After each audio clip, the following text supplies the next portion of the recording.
All right, here we go. So hi everyone, Lou Martin here, and I am blessed in great abundance here tonight. Not only our new friends here, Henna Maria and Richard. Richard, I'm sorry, say your surname again. Kayva. Thank you, I will learn that.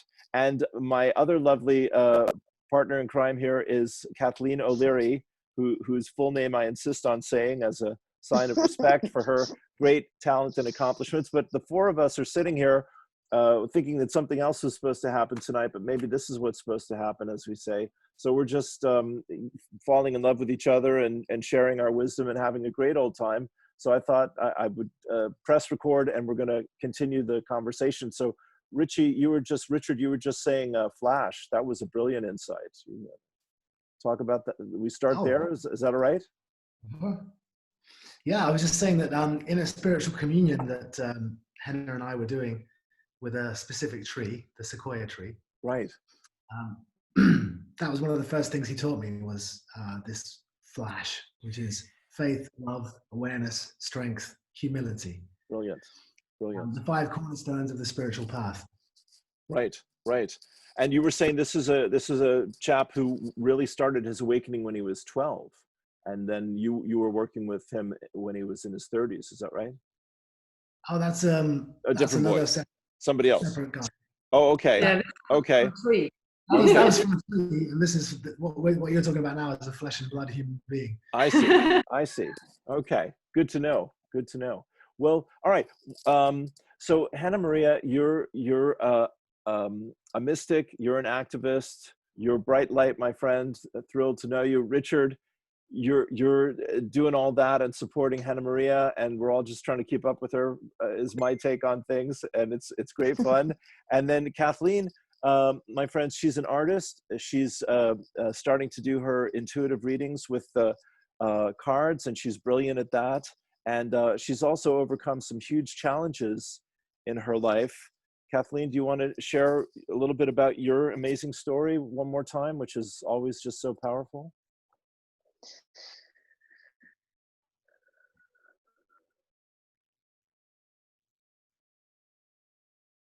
It's breaking up a bit now, Lou. Oh, okay. Well, Can you hear me? Yes, I have you now. Go ahead. Is that all right? Can we ask about you to talk a little bit about yourself for a minute so my friends can... Sure. Yeah, thank you, honey.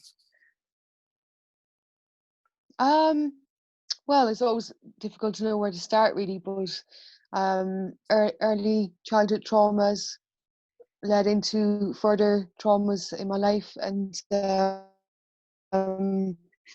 including brain injuries and spinal injuries, and so I've been a wheelchair user since 2007.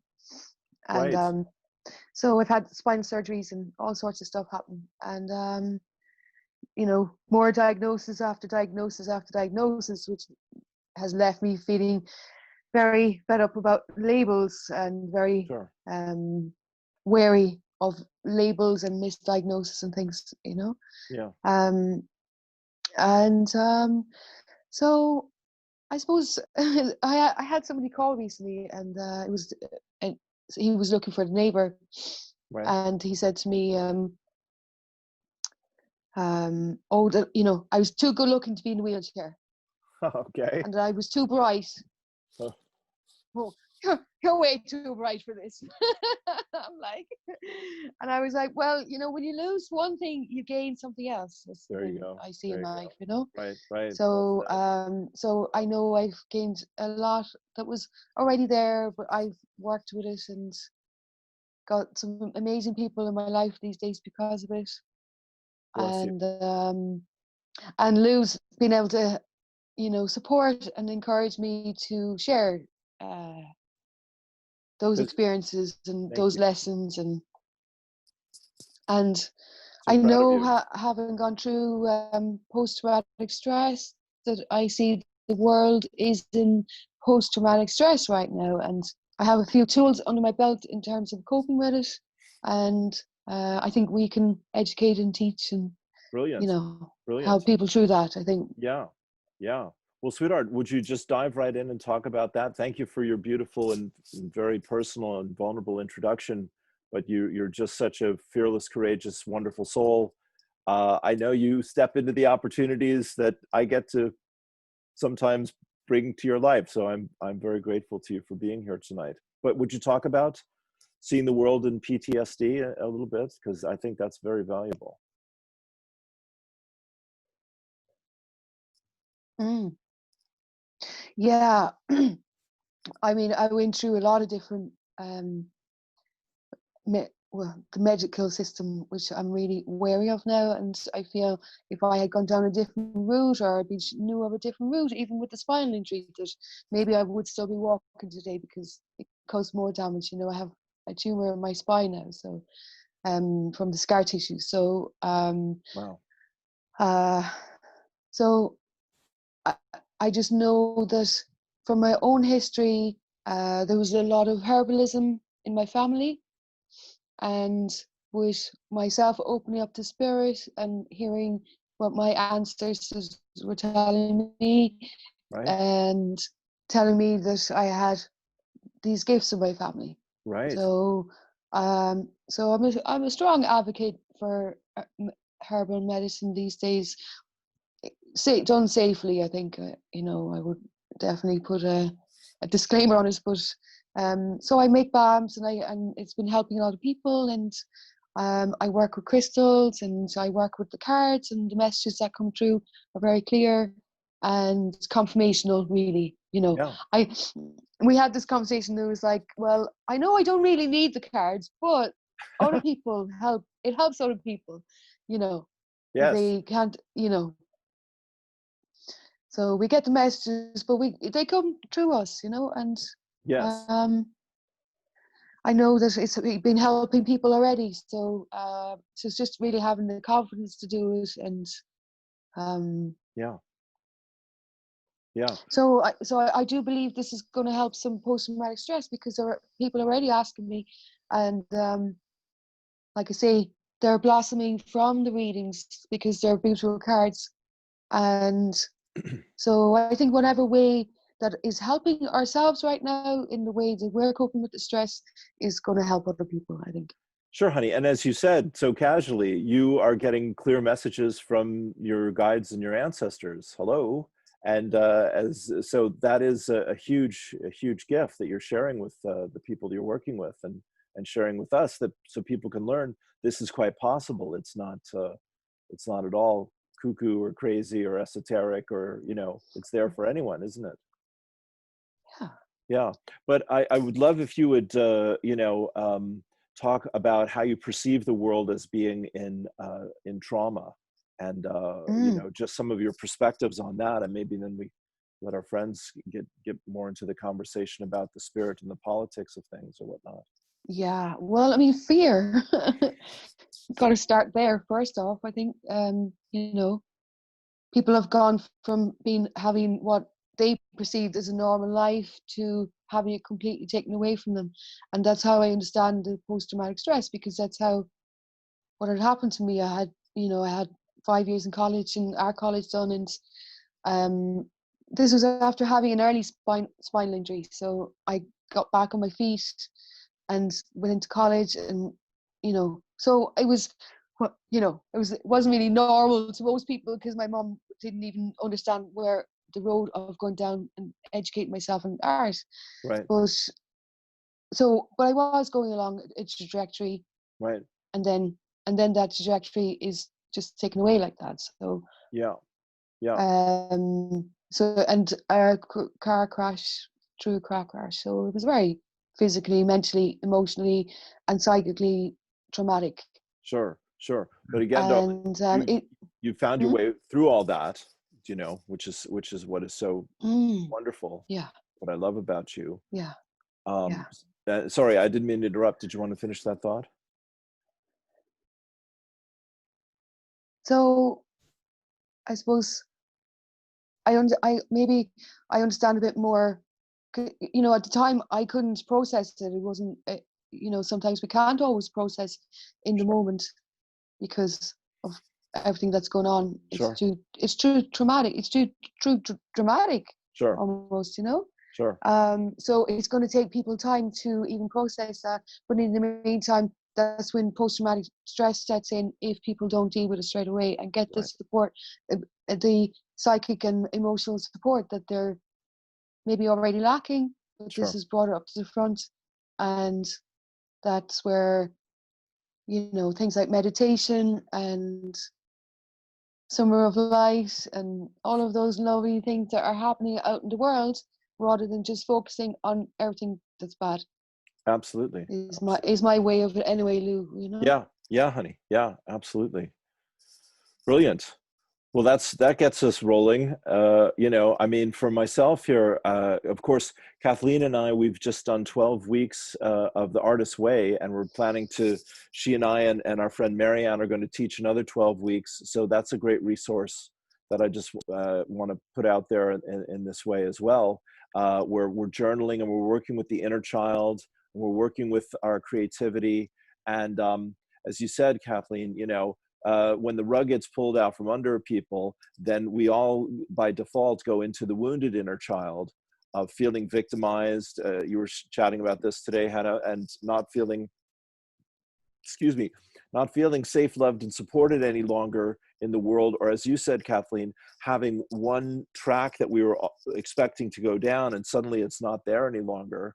The road has been washed away, and you know, we're all thrown back in on ourselves trying to find that new connection. So I know the four of us here are chatting because we've all been on a very deep spiritual journey for a long time.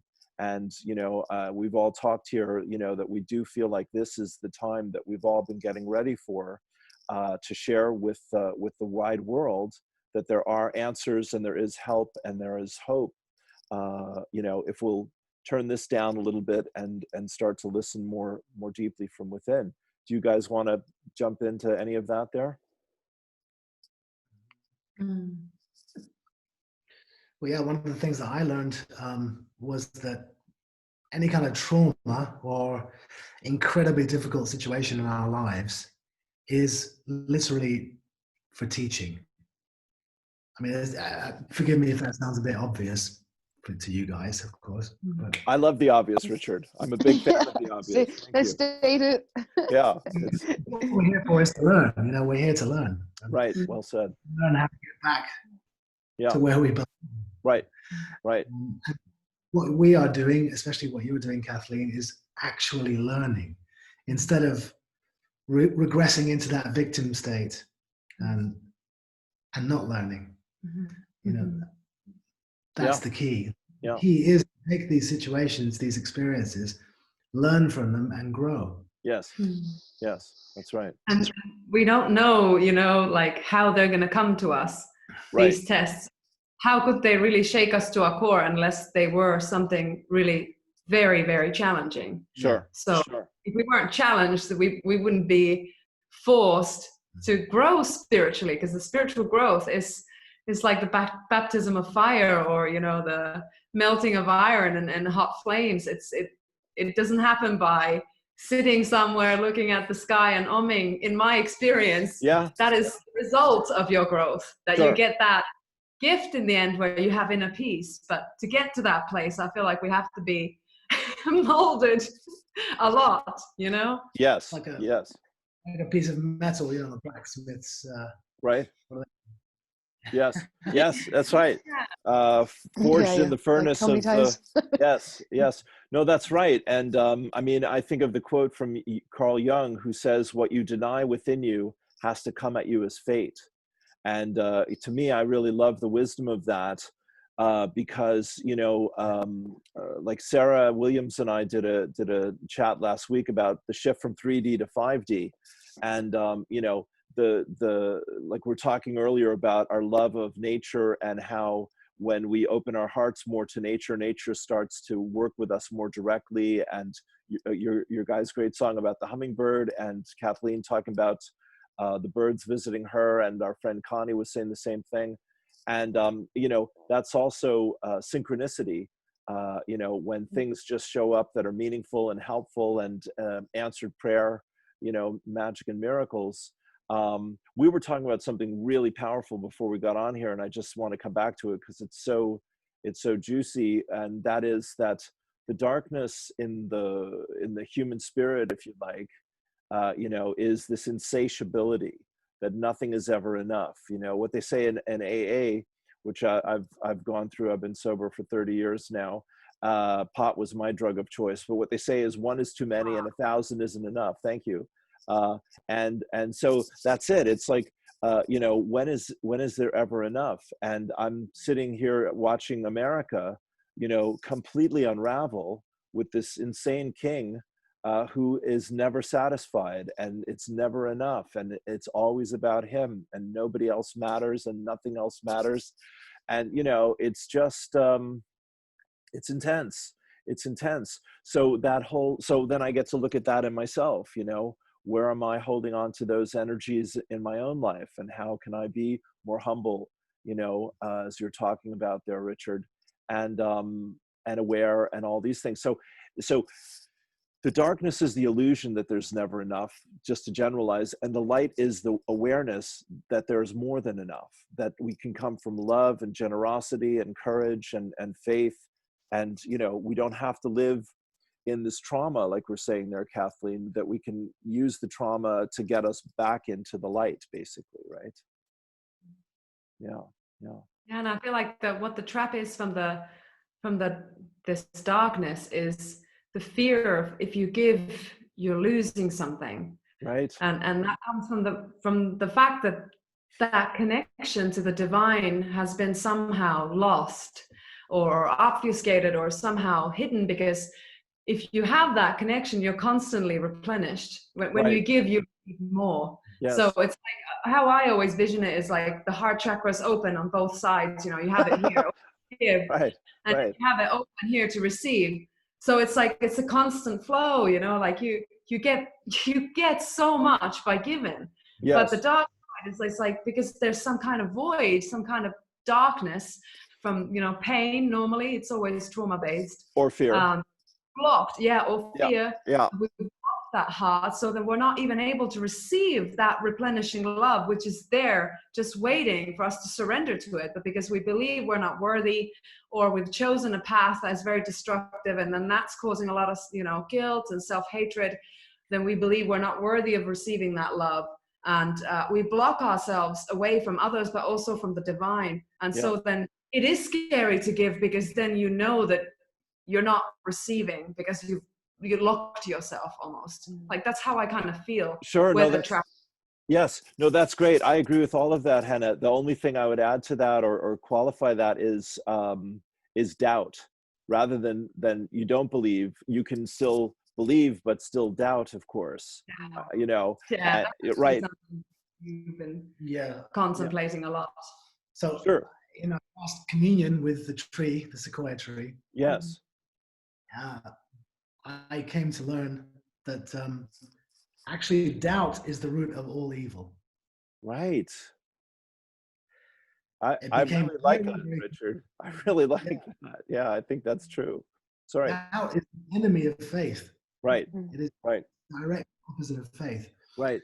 And it operates like a seed, you know, it can just get planted into somebody's mind, and then it grows and distorts somebody's perspective. Mm-hmm. It really is the seed. Sure. No, that's well said. I really do agree with that, my friend. I'm going to have to chew on that. That's a good one. You know, I think of in the Bible, doubting Thomas, you know, and isn't it, the story is something like I'm hanging out with my housemate here, who's a former priest, and now he's a therapist, and he's a brilliant spiritual teacher and a scholar in his own right. So that's part of why I've lived here for 13 years now. So he's been sharing more with me since all this began over the last few months here. And, you know, there's some quote there about those that have not seen still believe, but you that can see still doubt. It's something like that, you know, and it's like you're saying, it's got nothing to do with the effects. It's got everything to do with which part of us are we living from, that we're seeing or not seeing. Yeah. Have you guys heard of a scientist called Rupert Sheldrake? Oh, of course. Yeah. Yes. Oh, sure. Yeah. I don't know if you know this story. I'm going to try and make it as short as possible. Don't worry. Enjoy it. Yeah. Stretch it out. Yeah. it's the best example I've ever heard of Okay, doubt and what it can do to somebody's consciousness. brilliant. So he did an experiment with psychic energy, psychic forces, where he would sit somebody with their back to him at the bottom of his garden. And he Okay, would be in, and then what he would do was he would be reading a magazine, and then every now and then, he would just stare at the back of the person's head and really focus on them. And then the person had a little button, and they would push it when they thought that he was staring at them. I got you. Yeah. And then he would obviously push one when he was doing it. And then Yeah. they would see, would they line up? Right. And what he found was that with the average percentage that people got was something like 60%, which is like incredibly significant if you think about it. Yes. Everybody has psychic ability. But then he decided right. to do this test with his 5-year-old son. Okay. And his 5-year-old son did something that nobody else has ever done. He got 100% of the time. He got it. Wow. And we're talking, that's incredible. Right. So what Rupert said happened was that he looked at the figures and he looked at his son and he said, "Oh my God, this is impossible. Right. This Right. is not happening." Right. That straight away put doubt into his son's mind. Mm. And after that, the son could never do it again. Oh my God. Well, that is a brilliant story. That's one of the best I've ever heard. I have to tell you about all of that. That's It was like such a clear example of what seeds of doubt can do. yes. Well, and of course, there's a lot to chew on in there, Richard. That's a juicy meal right there for all of us, I'm sure. What all I'm thinking is between a 5-year-old boy, his father is his authority figure. So if his father tells him that's impossible, then he, that would shake him to the core. Right. Yeah. Exactly. Well, this is a perfect segue, Henna, for trauma-based mind control and casting spells, and totally. right. You got it. So take it away.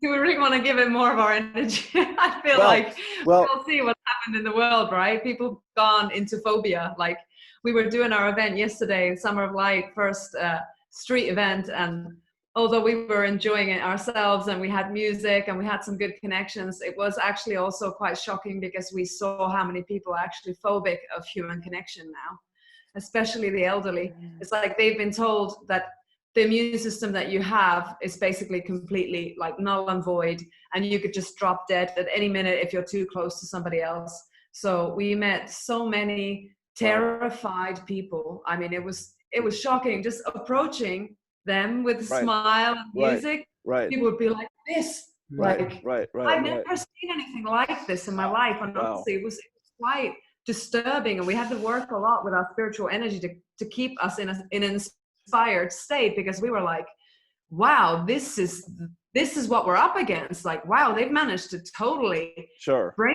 people to fear human contact. Yes. And elderly, especially, I mean, that is their lifeline, their family, their some people we know have told that they haven't hugged their grandchildren or their children this whole time, and they won't until there's a vaccine, and they're like, it's terrible, I really miss them, but we can't see them. I can't hold my granddaughter baby because of the corona, and like, they've really believed it, and it's like, wow, it's destroying family bonds, and it's just, it goes so deep, and I feel like it's unholy, how the tentacles are going into family relations and cutting people up, and canceling weddings and funerals and christenings, and it's just like, this is casting spells. This is witchcraft. Yeah. Well, that's right. I mean, wow. Well, when we were talking before we started recording a little while ago, and talking about how the darkness is insatiable in its, need for more, and there's never enough.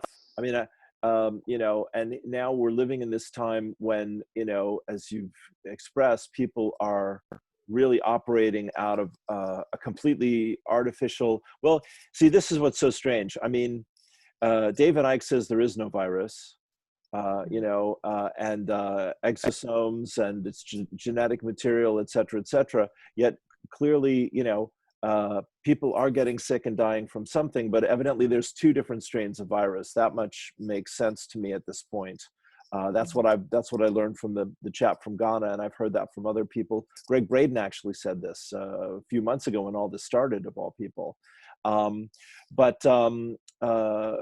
point, in agreement with what you've just said, what we're all talking about here, is that clearly this is being used for a hidden agenda, a deceptive purpose, that the economy crashing and, like in America, 40 million people losing their jobs, in a few months, it's just earth shaking. And of course, our friends who run Wall Street and the big corporations, they're printing money and they're making billions, and Zuckerberg and Bill Gates and Jeff Bezos, they just don't know what to do with it all, because their banks are overflowing because they're just having such a party while the rest of us are on our knees. So, there's all that, but let's come back to the spiritual part of it. So what I was thinking of is, of course, there's 2, to my mind, there's 2 great stories in our lifetime that have prepared us for this. One is The Lord of the Rings, and the second one is Harry Potter. And both of them are about these dark wizards that are insatiable and want to control the world, and do it through appealing to the deepest fears and the most corruption in human nature. And somehow in all of this, Spirit is saying, go on, you can do it, get up there, a little higher, and we're going, really? Can I do that? So it's kind of like that. Yeah. Beam me up, Scotty. It's kind of like that. So I just wanted to make that point that there are. I think. Were you going to say something, Lou? Go ahead. Sorry if I intervened, but I think that the Lord of the Rings metaphor is just so brilliant, because it is us, the little ones, that have to do the work. It like what is embodied in the Little Hobbit. We don't have militaries and billions of dollars and some humongous weaponry and technology. We're just the regular ones, but it is up to us. Yes. Yes. Somebody's got to do it. It is our work. Right. That's what people wake up to, is that those guys are never gonna suddenly become on our side, because they thrive off that insatiable lust for power and control. They're like control freaks of the worst kind. Sure. They need us to be their battery, their life force, and they siphon our energy through keeping us in the low vibration of fear and paranoia and all of these things, conflicts. Right. So, we just have to step out of their plate and, not let them feed on us anymore. So that's the first thing we can do, is just to raise our frequency. Sure. Here's our friend. They begin to feed on themselves at some point, It's like they have to consume themselves, because the hunger doesn't ever end. And that's the way I see it ending. Oh, yeah. It will eat itself out. Yes. Well, Badi, you've come into a really different experience than last week, my friend. You're very welcome. We're happy to have you. You can. Thank you so much, Lou. Thank you. Thank you. Pleasure. And hello, Patty. Hello, brother and sister. Hello. Bless you. So we were just talking about how Lord of the Rings is like a great metaphor for what's happening now. We are like that little hobbit who's being called to go into Mordor. Completely. All odds are against us, but somehow we have that purity and we have what it takes to do the work. Yes. Because we are the children of the light, so we just have to remember that. Yeah, as long as we keep our innocence. Bless you. That's such a powerful statement. That's very true. Yeah. Well, Badi, I mean, we're just hanging over the fence in the backyard here, chewing the breeze, shooting the breeze, as they say. But is there anything, you had a great experience last week. Your share was wonderful, talking about. Oh, thank you. Sure. Thank you. The women of the Middle East and who need our prayers and support. Anything on your heart that you want to bring to the party here that we can support and help with? The things on my heart is that wait, keep talking. And I Okay. think, Okay. I think about You're the getting there. experience I have. You're getting there. Well, when Henna, when you're talking about the Lord of the Rings, I used to work in a spiritual bookshop in Los Angeles, and one day I was there, and this very handsome guy was leaning over the counter. We're chatting about books. I said, "Who are you? Are you are you an actor? Are you somebody?" He said, "Yeah, I'm a kind of an actor." I'm like, I think I've seen you in something. What's your name? Vigo. Oh, Vigo. Okay. What's your last name? Mortensen. Oh, okay. Vigo Mortensen. Well, nice to meet you. Nice to meet you, Vigo. Yeah. So, of course, I mean, I had many of those moments in LA. I swear to God, you it's a long, crazy list. But of course, so when I see Aragon on the screen, I'm going, mm-hmm. Yeah, you're mine, baby. I'm on your team. Yeah. There's a connection here. So I have, sorry. Because yesterday, after our Summer of Light event, we talked about Lord of the Rings, didn't we? And Aragorn. Yeah, exactly. The type that he represents is so like noble, Yeah. Yeah. Brilliant. And I love it. Yeah. Yeah, go on, Badi. And I had an experience in my job. I'm a nurse stewardess. It just jumped on me being air stewardess. It wasn't a passion to be in the air. Sure. In the air. Sure. And so I was working in business class, and there is for Air France, there's economic class, business class, and premier. All right. And so people don't have to go to the toilet of the business, and not the one in the business, not in the premier, and it's so like this. So class conscious. Yeah, classified. Yes. And once I had I don't care. I really don't care. I go there and I just spread who I am. Yeah. So I really don't care about people on business or people on economic. People are people. People Sure. are hearts. Sure. So I just see them on their eyes, and that's it. Yeah, beautiful. And once I had one person coming from the economic class to go to the business, and one of my colleagues said, "Hey, sir, go back. Go back. You're not allowed to be there." And I saw her and I said, "No, the toilet is empty, so he can use it." And he felt so bad. He felt like all the bad energy was upon his shoulders. Right. And then he went back to economic class with such sorrow in his heart. Shame. And I went to see him, and he was carrying his baby. I didn't see the baby, and the baby was handicapped. Oh. And I ran to see him, and I said, "Please come back with me." And he said, "No, I don't want to. I wanna follow the queue until I go to the toilet in economy class." And then I had to make an eye contact and a soul contact with him. And I said, "Look at me. We're not gonna let her win. Good. The light should be. Now it should be." And he looked at me. We had like tears, a little tears in our eyes. And I Beautiful. said, "Please don't let her, don't let this win." Right. So I took him, and we went to premiere, not to the business. We went to premiere. Yeah. Who needs business? Lord of the Rings. Vive Lord la of the France. Rings. Right. And then the stewardess went to my chief purser, and she said, no, she did, so she's not allowed. But I was like a light soldier in front of the toilet, keeping the toilet with my arms. Right. So my chief purser, when he came to my face. He just said, "Thank you, Badi." And all the colleagues were all enlightened by this action.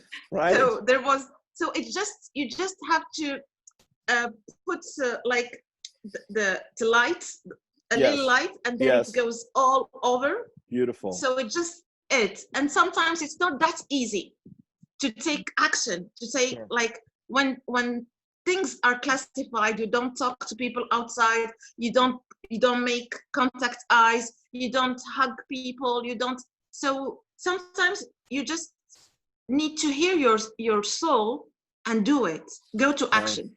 Right. Well said. And Beautiful. so that was my job experience. And Bravo, bravo, it's bravo. because of you. It's thanks to you. It's thanks to all of you. Thank you. Because Badi, imagine the airline where everyone is like Badi. Lord of the Rings. Call me the Hobbit. Yes, exactly. We'll call you Frodo. Yes, well done. Frodo the Hobbit, please. Right. Wow. That's Jesus. So- That's gorgeous. That's absolutely brilliant. And Badi Yes. to me has always been the inspiration for wherever you are, bring the light. Like some of us are assigned, Badi's been telling me this as well, that some of us are assigned to areas in the world or professions or situations that are not necessarily our soul's passion. But the reason why we are there is because we have a mission in that environment, in that work. Yeah. You know, like all of those people who may be in a really tough environment and something that isn't their dream, it could be that it's because they are needed there, they're required there, that come on, you bring the light here, you're needed. Yeah. Sure. You don't see the stars when there's the sun. When there is sun, you don't see the stars. Right. When it's dark, Right. stars are there. So That's right. we are the stars in the darkness. Beautiful. So Yep. and then when the sun comes, we just have all the gratitudes Right. and all the grace. So Right. so that's it. Right. Yes. That's brilliant. That's brilliant. Well done, sweetheart. Brilliant. So proud of you. You know. Well, I'm Badi, proud every of you star too. is a sun. Every star is a sun. Well, there's that.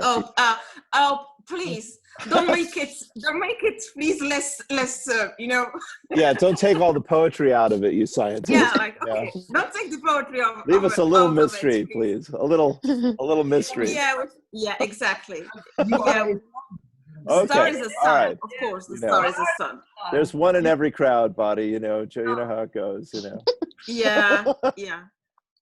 Bless you. Sometimes it's Bless the you. song. I didn't mean to ruin your poetry. Badi.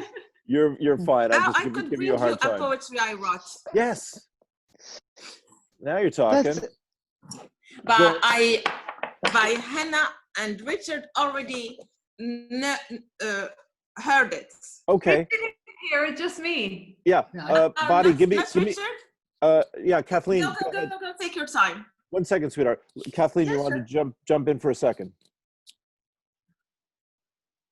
Kathleen, did you want to say something? Yeah, no, it's really amazing to hear that, because with having a car accident in the northwest of Ireland, having a spinal injury afterwards, I then got involved with cross-border projects for women with disabilities, and we raised a lot of noise cross-border, and the exhibition was shown in England.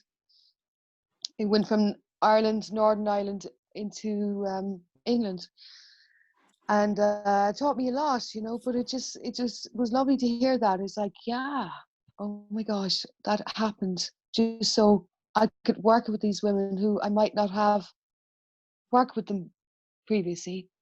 Right. The trajectory was there, and we were lucky to get funding, and it was quite a successful project. It was one of those things was meant to be. But initially I was very angry about this whole thing.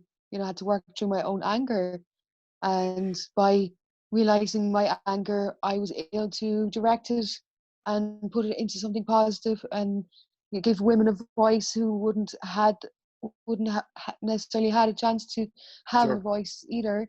Brilliant. And so it was really important to hear that tonight. Thank you. Beautiful. Yeah. Thank you, Kathleen. Okay, Badi, lay it on us. Brilliant. Okay. Yeah, loving it. So- Love fest. And don't be so harsh with my poem. You're fine. Okay. You're fine. I'm fine. Love you. So the title is The Bee. Mm-hmm. The light is indescribable. Okay. The love is more than love itself. when the sun rises, light is on a trash bin and on a diamond ring. So be just the light that flows with no judgments. Be that secret love within that no one could never reach, but felt by everyone. Be that happy butterfly, that happy bee, be that happy water who never asks if she's given for plants, for human, for trees or animals. Amen.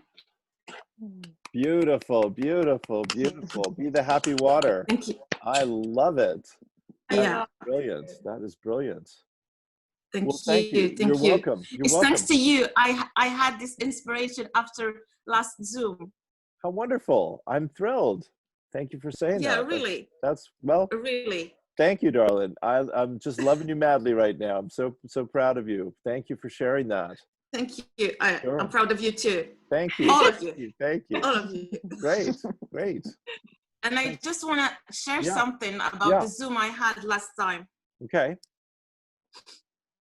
First, I was watching you, Right, all of you, right.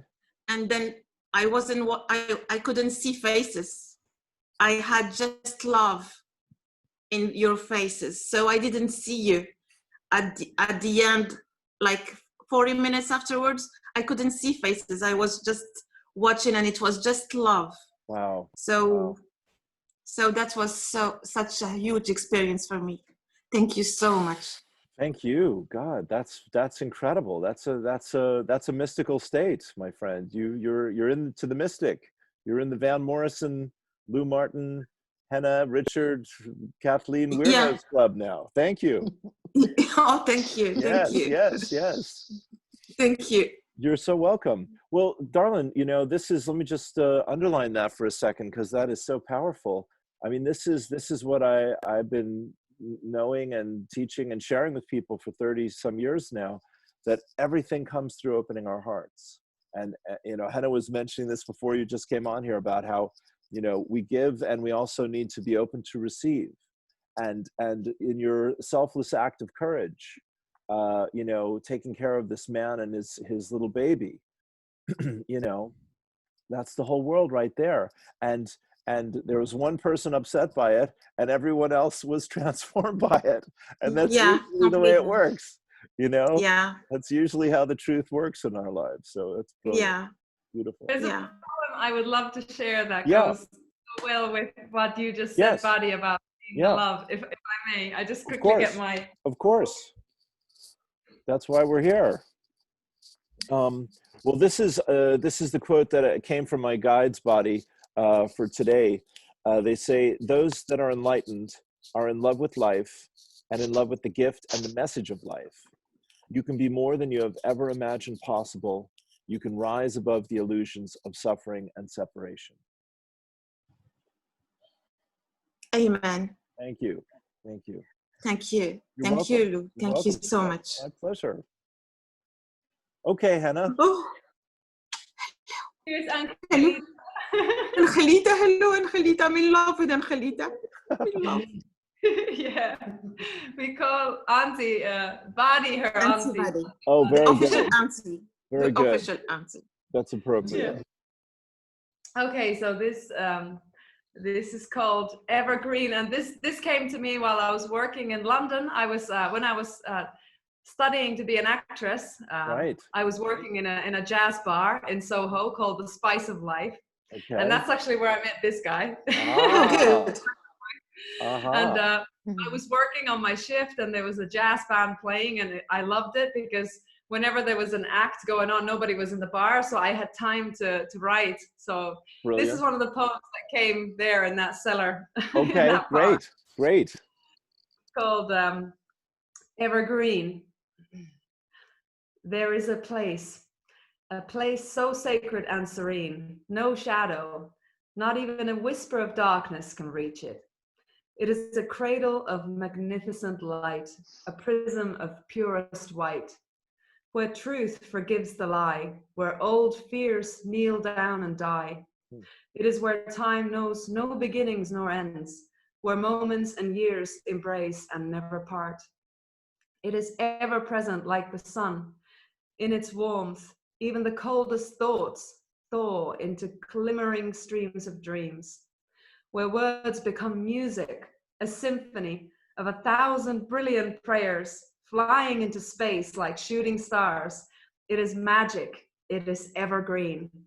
Darling, it is the universe in your eyes, the place where my love for you resides. Wow. Yay! Wow. Beautiful, beautiful, beautiful. My I wrote goodness. it thinking about him. What? Oh, I he's a knew lucky it. I boy. knew it. I He's felt a it. lucky boy. I That's felt all it. you have to say. But it's, I always feel like it's also like the love for the mystical love for God as well, you know, like how Sure. Rumi talked about beloved, like that Yes, we can yes, think in many ways. sure. Well, that's Yeah. really true. I think that's totally true. I think that's why Rumi is so perpetually popular, because in our hearts there Yeah. isn't any division. You know, love is love is love. And when you fall in love with somebody, you see God in them. And the more you fall in love with God in yourself, in your heart, the more you can give and receive love in the world, and the more loving you become, you know? Yeah. All is Whee! love. All is love. Yeah. Yes, yes. All right. I think have another poem okay. if you can. Yes, If this one is sure. Henna heard it. Okay. Okay, okay, It's still after our Zoom. okay. I might be a writer after each Zoom actually. Great. Lovely. Because I have an inspiration afterwards. We'll I keep might be zooming. something after We'll keep each zooming. Zoom. Okay. Keep zooming, keep You zooming. got it. You got it. Yeah. So this one is title is The Lack of Inspiration. Started to write a poem, found that all the pain was already written. Then said, let's go singing. Found all the joy expressed in music. Stood there and started breathing. Didn't know anything else than breathing. I focused on my breath, then suddenly felt my heart dancing, my soul singing, and my spirit offering all the words in poems. I am the expression of love in my breathing. I am the expression of love in each breath in and each breath out. Amen. Beautiful, beautiful, beautiful. Thank you. Whee! I should keep zooming. Yes, Keep, yes. Yeah. Keep zooming. Keep writing anyway. By all means. Thank you so much. Sure, sure. Well, Richard, can I ask you to send us off with a song here, buddy? Song, come on. We got a guitar nearby. We can. He gets these songs coming through. He just, even the story of how he learned to play guitar is a bit of a magical story, actually. Do you want to Okay. share that? No, it's too long. Well, we'll save it for next time. What do you have for us, my friend? What's this one called? This one is called Butterfly. Butterfly. Brilliant. Yeah. Well, Okay. Henna sings it with, Excellent. Of course. of course. Of course. Okay, here we go. This is for Yes. you guys. Thank you. Bless you. Thank you.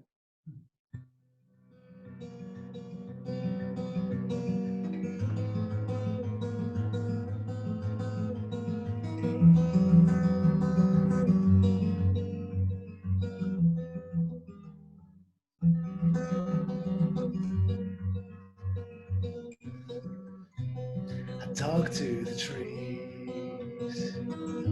I listen to the breeze to save myself, to save myself. Adjust my frequency to one of harmony to save myself, to save myself. Oh, my butterfly, carry me on your wings.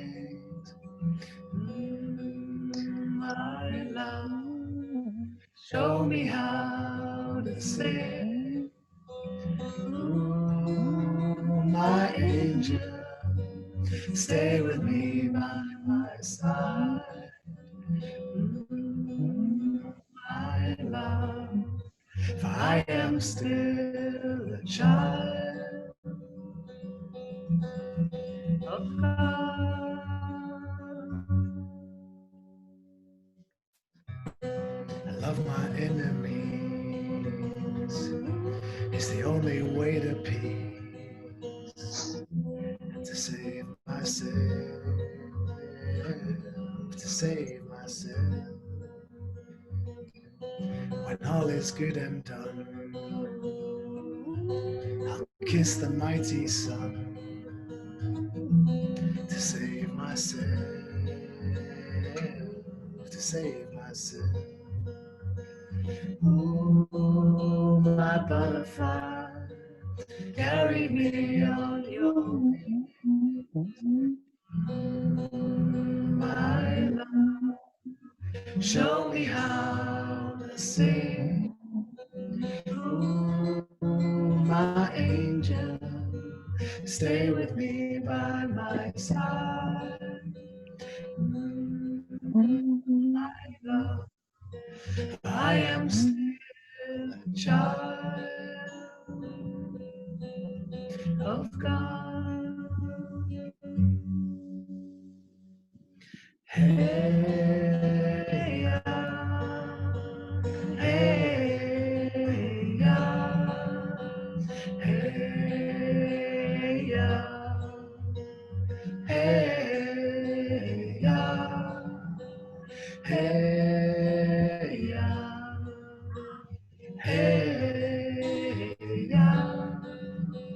hey, hey, hey, One more time, sing along.